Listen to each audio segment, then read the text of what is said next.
UTM-tags plus Google Analytics. How to prove which bio link post actually sold. Stop guessing which reel or tweet drove the sale.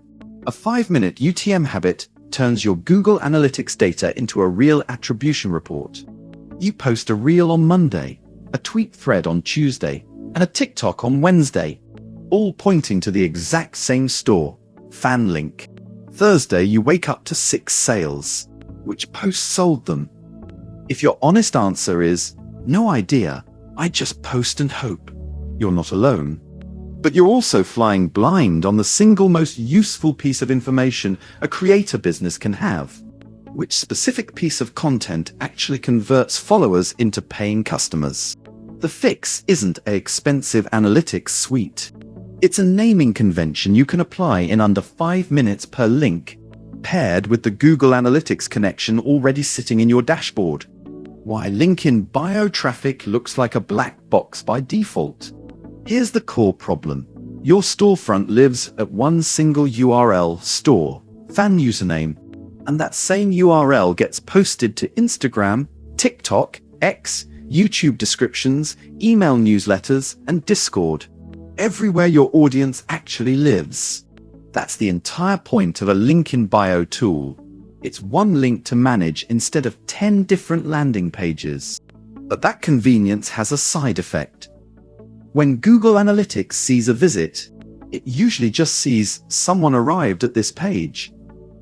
It can often guess the platform.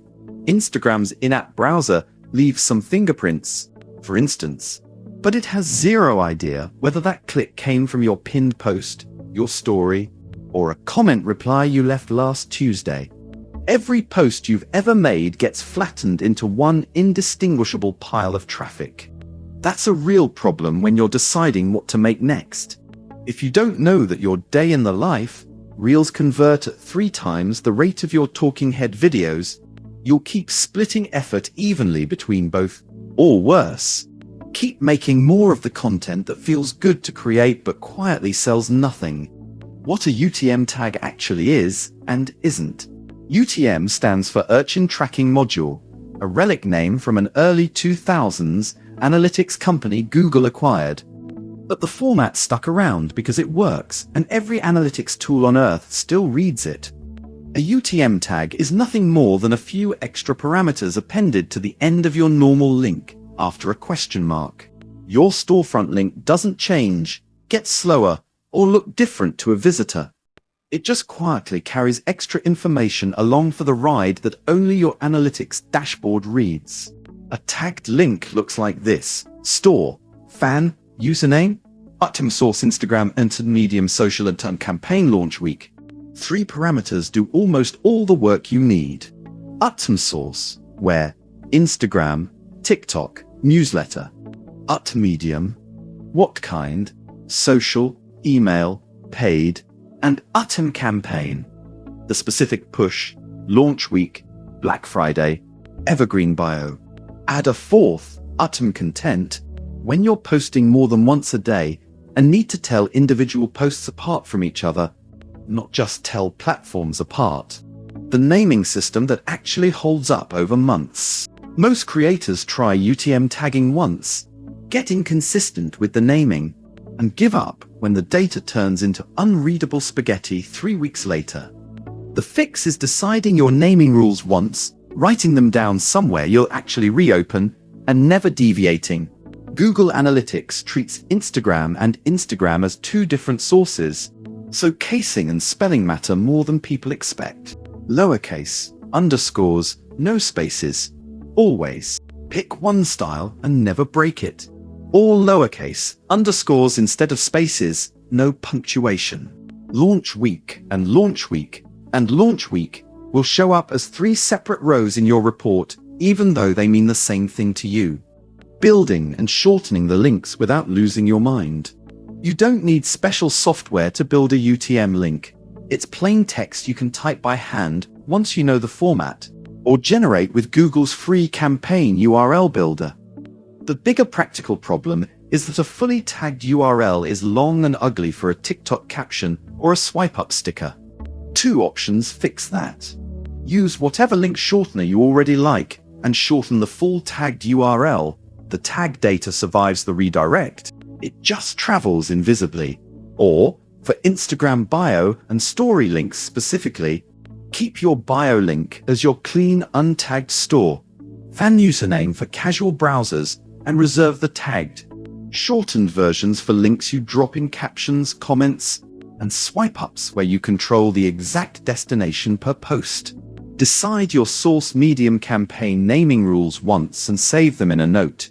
Before posting content, build the tagged link for that specific post, shorten the tagged link if the platform needs a clean-looking URL, post it, and log the campaign name somewhere so you remember what it maps to.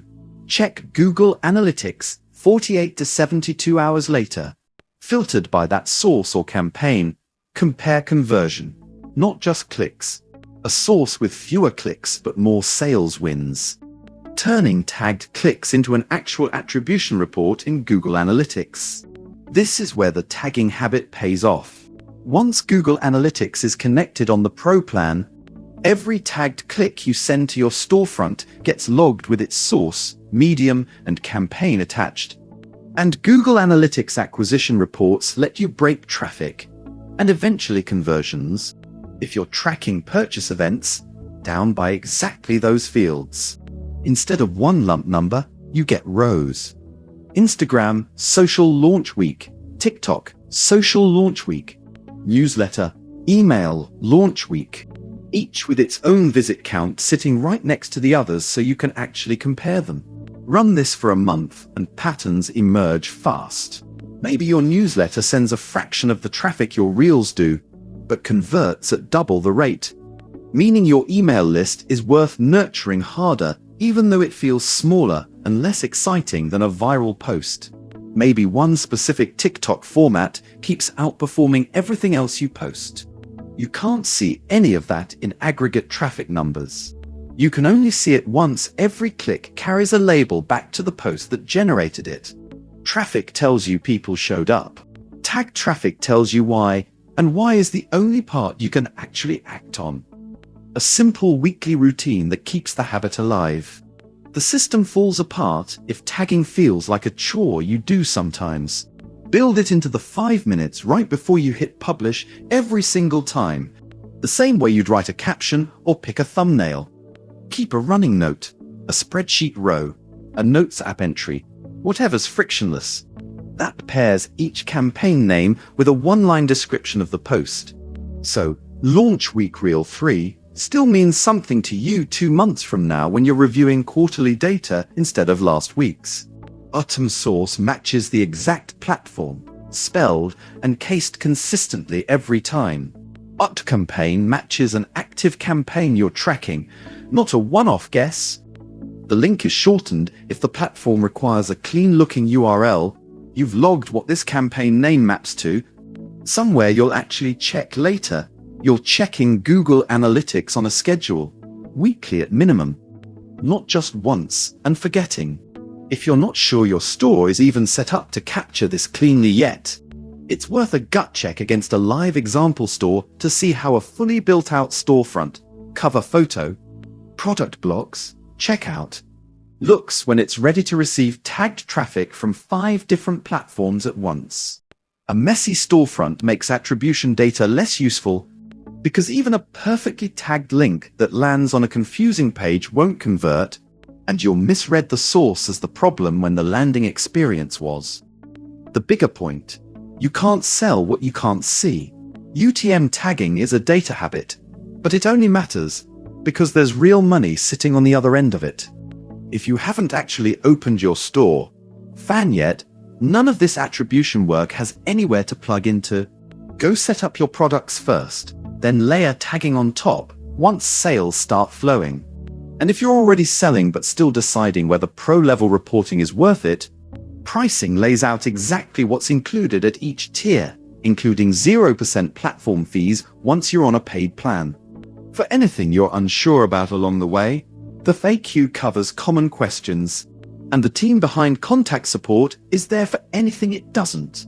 The creators who scale past guesswork aren't the ones posting the most They're the ones who know precisely which post to make more of.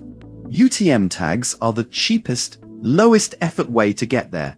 5 minutes per link, a naming convention you stick to, and a Google Analytics dashboard that finally tells you the truth about where your money actually comes from. Start tagging your next post before you hit publish, and check back in a month. You'll be surprised what the data says. For more tactics like this, keep browsing the blog. Key takeaways. A UTM tag is just a few extra characters on your link that tell Google Analytics where a visitor came from. Without tags, every platform you post to gets lumped together as anonymous direct or referral traffic tag by source and by specific post. Instagram Reel tells you the platform. Instagram Reel launch day 3 tells you the post. Google Analytics on the Pro plan turns tagged clicks into a real source-by-source sales report over time. The habit only works if you're consistent. Tag every outbound link every time before you post it. Start your creator store free at store.fan.